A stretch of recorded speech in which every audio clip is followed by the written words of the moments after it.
Welcome in 4th and 5. We got a great lineup for you here today. I'm talking spring ball as football is concerned, and I'm talking Razorback baseball. Grant Cook's going to join us. We're going to revisit some tape that we looked at earlier in a live show that we did, and it's the one-on-one matchups with the offensive line and defensive line. Spring game is getting a little bit closer, so I'm very curious to see the progression of the offensive linemen. I've been on them a lot, and so you're going to see some tape right here. We're going to break down the technique from the offensive side of the line of the ball. And then I also brought in a 13-year vet, 6-year All-Pro, Kevin Williams. Later on in a different episode, I'm going to show you what he had to say about the defensive side of the ball as far as that is concerned. And baseball, Alyssa's going to recap that series sweep against Vandy and also look ahead to Missouri. Now, it is 3 o'clock as I'm looking at it right now on Friday. We just got word about 30 minutes ago that Razorback baseball game was postponed.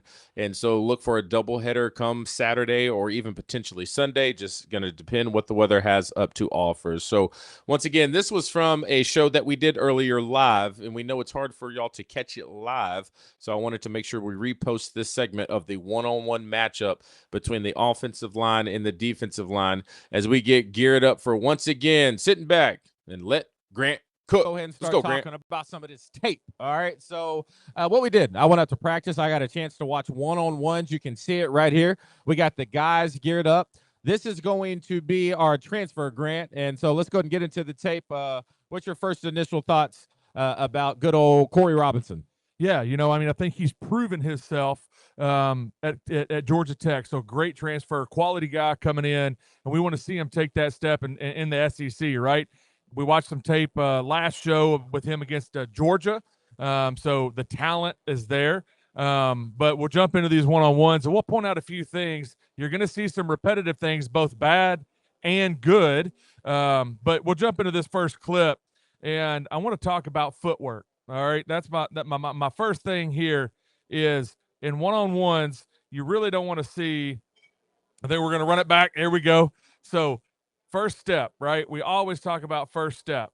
So you wanted that first step to go forward, but what we really see is it doesn't go anywhere. So we've got good pad level. I like a flat back. You can see here Corey's head is underneath the defender. Mm-hmm. And where are his hands? Inside. Yeah, inside. Let's go. That's what we talk about. Kevin's going to talk about it too. Mm-hmm. So I'm not a 6-time Pro Bowler, all right, but I do know a little bit. Kevin talks about some of the same things. So love the pad level, love to get off, and the hands are inside. So I wanted this red line right here is where we started from, right? That's what we're going to talk about, where we started from. So that's the line of scrimmage. Are we moving him off the line of scrimmage, or is he moving us off the line of scrimmage? Mm-hmm. So we'll go to the next look here. I love the feet. He's got active feet. We're getting movement, right? As offensive linemen, that's what you want. We want movement. Yep. So we got some movement coming here. And he does a good job finishing the rep, showing them biceps off too. I like that. Really good feet right there. All right. This is our guy right here, Carmona. Yeah. This is our guy. You talked about him a little bit in the start of the show, and he's the guy that's going to lead this thing. He's the tip of the spear for the offensive line. He's got the experience. Came and had a really good year in the SEC coming out of San Jose State. So excited to see his progression this year. He was on some draft boards. Yeah. And so for him to come back is a big thing for us. We'll jump into this clip right here. We're going to let it play through. We're going to run it back. All right. Once again, first steps, right? I want you to watch this foot. I really want that foot to gain ground. I want it to go upfield. But where does it go? Back. It goes back, right? Now, I talked about it a little bit. One-on-ones are maybe not the best thing for all this technique and all that because you're just really trying to get off. We're trying to see who's going to win. But if I'm just being, the real critique guy here, I really want to see that first step go forward so we're gaining that momentum going into the block. But the good news is I love the pad level. You can see, once again, his hat is underneath the defenders. This is a game of leverage. In the SEC, it's a game of leverage. In the trenches, it's a game of leverage. And where are his hands again? Inside. You're controlling that block if your hands are inside, right? And Kevin's going to talk about holding. I don't know about that, Kev. No holding when your hands are inside, baby. But at the end of the day, that's where you want your hands. You want low pad level, and you want your hands inside. You're giving yourself a chance to win. Yep. So, and then it's all about active feet. He doesn't stop his feet. He doesn't stop his feet. Kind of dances around a little bit. You can see he pins them really good right there. Yeah, so you see people may look at the end of it and how it ended up. Was that enough to win that rep? I think so. I mean, Yep. in a real game situation, right? I mean, Running back. hey, look, Yeah. that running back's got to make us look good too. They got a job to do, right? we can't move all the 330 pounders, 5 or 10 yards off the ball, but I think it was. I mean, if you look at the technique, I love the technique, low pad level, hands inside, didn't let his feet die, and got him pinned where he wanted him pinned. Take that defender where he wants to go, make the back make a cut. Yep. All right, let's get into it. This is who we got, our center, right? UCF. Yeah, UCF Transfer. guy. Let's Kidder. go ahead and see this rep. All right, let's talk about it. All right. We're going to talk about feet again. So watch this right foot here. We go backwards again. Now, I'm going to say this. When a defender is trying to submarine you, so when I talk about submarining, diving underneath you, it's really hard to get under that block. And we're catching a little bit here with that backward step. So I don't love that, but he stays on the block. So we'll go to this next clip. He stays on the block, gets on his hip, and like I said, takes him where he wants to go, right? So that you can't necessarily make one of these big daddies go somewhere Big they daddies, don't want to go, right? But when you get on that hip, you got to make the best out of the block, and that looks like what he was trying to do here. All right. Maybe that defender dodged him a little bit too. I don't know if they scared over there on the other side. Oh, they scared now? Oh, Lord. Yeah, they're going to starting fights. We'll talk about fights a little bit later. All right, let's keep this clip rolling. We'll go ahead and finish this rep out. This is Keyshawn Blackstock. Let's go ahead and watch the rep real quick. I'm not sure. Let's go ahead and talk about this one. Yeah. Okay. So, again, we're not going to keep pointing out every single little thing, but backward step again, right? Yeah. But here's the good news, hands inside. So you can tell that's a rep. That's a good rep right there as far as some of the technique that we're talking about. Coach Mateos is hammering that, right? Hands inside. We know who wins where your hand placement is. Mm-hmm. So we jump back. I got a little zoom in here. You can see hands inside. He's really got that chest plate ripped up right here. Got his hands in there. Now, what I don't love is both their feet kind of quit. Yep. And now they're just kind of dancing around in a circle. Now, in a real game, he's pinned them. Yeah. Like there is a hole there for that running back to run off of his, his behind, right? So I don't hate that rep, but at the end of the day, I would like to see a little bit more pad level, and I want to see that step come forward. But all things that are fixable. All right, let's keep this thing rolling as we go ahead and finish out that clip. This is Amarian Harris, right? Amarian Harris. Let's go ahead and take a look at the rep real quick. And I'll tell you what, Amarian's a guy, too, similar to Carmona, got a lot of playing time last year, and we're going to rely on him. Yeah. I think we're going to rely on him this year. All right, first, let's get into it. What do you think? You are kind of talking about his stance. Is that you think he's about to pass block right here, or? Yeah. Well, once again, right, we're talking one-on-ones, and so it's just mano-y-mano. It's hand-to-hand combat. That stance is not something. I mean, there's no secrets about what's going to happen here in a second, right? He's coming off the ball. This looks like a tush-push type of stance. But jumping into the clip, Marion's 6'7". He's a tall guy. Now, I like to get off. Hey, that step, it wasn't terrible. All right, didn't go backwards. We didn't gain a lot of ground, but I don't hate it. Let's look at hand placement coming up. Uh-oh. That's our first defender right there. Yep. Our first defender with hands outside. So great job by the defense here with his hands inside, and they want to extend that block. But what are we trying to do? Keep our leverage, and we'll go to the next clip. It's really, really hard to do. That's a perfect position for the defense to be in. Yeah. Right? So I got to give them this rep, I think. But you get your hands inside. His pad level is still below. That defender standing up. We have an opportunity to drive him off the ball if we can keep our pad level low, keep that bend in our knees, and get our hands inside. All right. Tough one right there. Well, I guess we'll take the D-line. Let's go ahead and get into the next clip. This is big guy, Big Shaq. All right, so let's go ahead and watch it real quick. Then we'll roll it back and break it down. Uh-oh. Big Shaq is big. He's a big boy. He's a big boy, but I think he slimmed down a little bit. Yeah. Ooh. All right.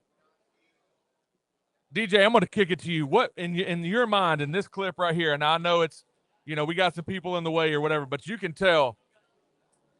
Give me something here. What are you thinking? Me personally, if I were in that position, game is over. And I say that because they're underneath my pads. Yeah.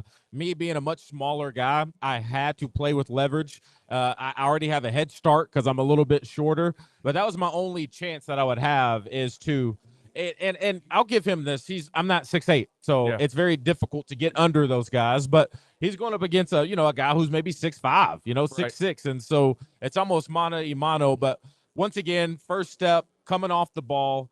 I think sometimes what a lot of guys do in these one-on-one drills is they forget about technique. Yeah. They just want to just compete. Let me just fire off this ball 1,000 miles an hour.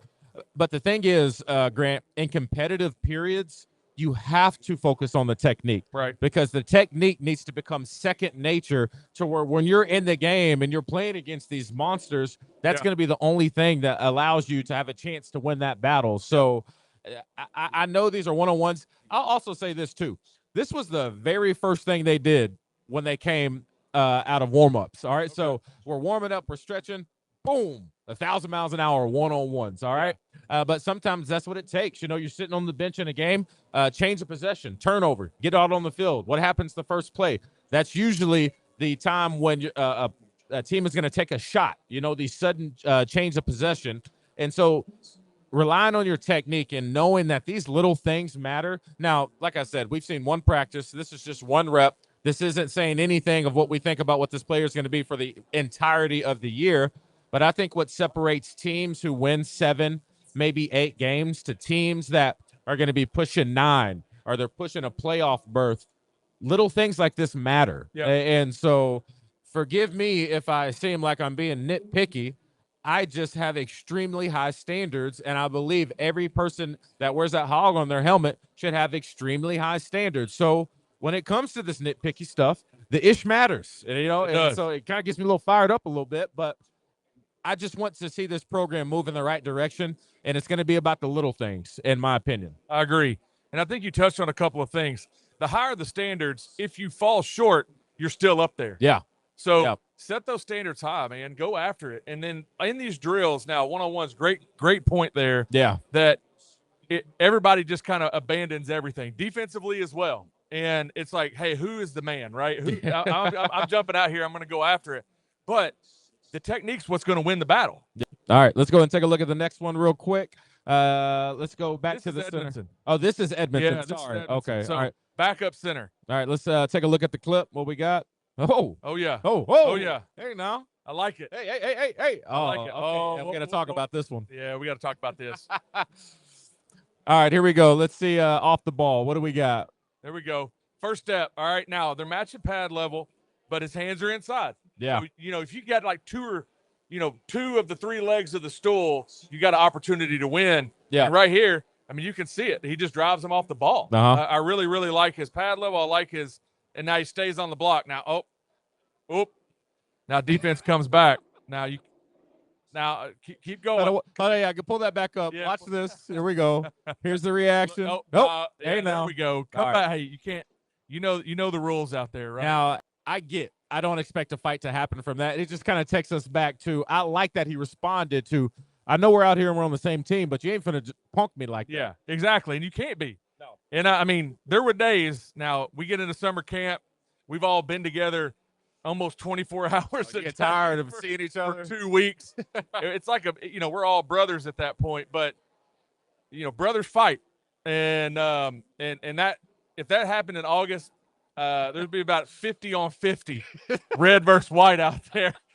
A full-on fight. Tape, overall quick thoughts on just one-on-ones, the competitive edge, and you can tell they're working on the little things. They are. They're working on the little things, and you can tell it's paying off in live drills. Now, the one thing I'll say about one-on-ones, the defensive line knows the snap count. In the game, they ain't going to know the snap count. So keep that in mind as you're watching these things. They're probably going to – yeah. Kevin will have something to say about that too. I bet he does.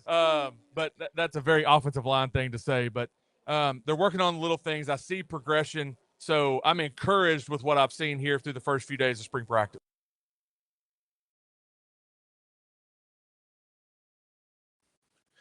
All right. Once said, yeah, very encouraging stuff, what we've seen on tape. And once again, that was something that we did a little bit earlier in the year. So y'all will have opportunities to come out and see things live. I've got a few more segments from that, like the defensive side of things. Like I said, we got a former NFL vet, 6-time All-Pro defensive tackle for the Minnesota Vikings, Kevin Williams, that's going to be breaking down the defensive technique. And it was some pretty eye-opening and very interesting stuff. And I think you're really going to enjoy that when we post that later in the week.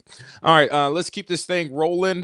Baseball. Once again, we got the Alyssa Orange, the one and only, who's going to come in big time baseball fan, and she loves some Razorback baseball. So no one better to kind of give you updates on everything that's going on. So here's a little bit of a recap of the Vanderbilt series and a look ahead to Missouri as well with the one and only Alyssa Orange. 4th and 5. Hey guys, great to be back with you talking more Arkansas baseball as they come back from Vanderbilt with the sweep, which is a big deal. Dave Van Horn said he's never had a sweep at Vandy. They get the series win for the first time in Nashville since 2010. And before we break down this game, I want to rewind the tape to something that I said last week. It'll be fun for Cam Kojal to go back to Vandy, the team that he transferred from. I'm interested to see how he plays over at first base and how things go for him in the lineup. Yeah, that's where we got to start. Cam Kojal going back to Vandy where he played last season and had an incredible weekend. He bat .417, had 3 home runs, and really made a statement against his former team in Nashville. So a big tip of the cap to Cam Kojal. Just a great performance from him over at first base. And then, of course, as well at the plate. So really good win for the Razorbacks in Vandy. They're now still 8-1 in conference play. And we're going to kind of break down exactly what those standings look like right now, but they just continue to show up. And that's what I really like about this team is they continue to be consistent. I talked about balance last week. We're still seeing that from this team, and you got to love what you're seeing.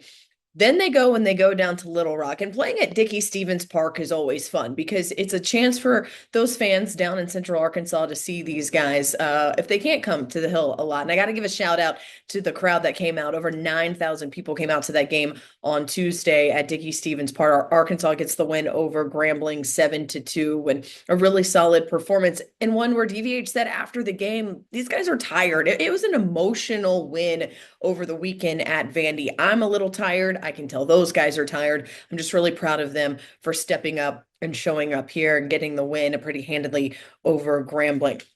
So you're now 8-1 in conference play, but so is Texas, so is Georgia, so is Tennessee. So there's a logjam at the top of the SEC right now, and they're about to play Missouri, who is 0-9. And I think the biggest thing for this team to do is continue to just show up and be consistent. You can't look at Missouri, who does not have a win in conference play right now, and just think that this is going to be an easy weekend, because this is a team that wants a win, and they would love to come in and knock Arkansas off of that top of the SEC standings a little bit if they can get some wins and kind of play spoiler for the weekend. So that's not what you want. You need guys like Zach Roop to show back up, continue to be that consistent Friday starter for you. Gabe Gackle coming back around. It was really good to see him against Vandy on Saturday go 5 2/3 innings. That's the longest outing that he has had since he pitched against Kansas State earlier this season. So he's good to see him kind of coming back around in that starter role, getting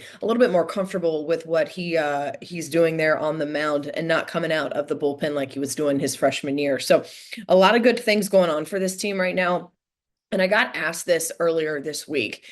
Is this team getting to Omaha and just getting to Omaha a failure, or do they have to go and win the whole thing? And I'm going to say this because it's kind of like being in the Final Four right now, where you look around, you have all #1 seeds in the Final Four in San Antonio, and just getting there in general is hard. It is not something that you can bank on every year, even if you are a really talented team. Now, for the first time, you've got all the #1 seeds in the Final Four.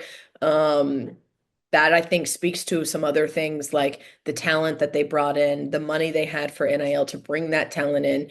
But to sit here and say that just getting to Omaha isn't good enough for this team would be a really detrimental thing and a disrespectful thing, I think, to say about this team if they get there, because it's just hard to do. We have seen this team fall in the regionals at home the last 2 years. We saw them go to Oklahoma State, then go to North Carolina to get back to Omaha in 2022. It is just not easy to do it. You just don't know exactly how teams are going to play at that postseason time of the year, and teams get hot and teams knock off teams they're not supposed to. Kansas State coming in here, winning that regional last year, knocking Arkansas out, things like that happen. So I'm not going to sit here and say that just getting to Omaha is not good enough.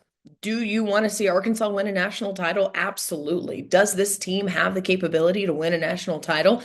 Absolutely. But you also have to tip your cap to, if they can get to Omaha and be one of the best 8 teams still standing, that's still a successful season for this Razorback team. And I'm not going to say otherwise, because I just don't think that that's a very fair statement to this team and how these guys are playing right now.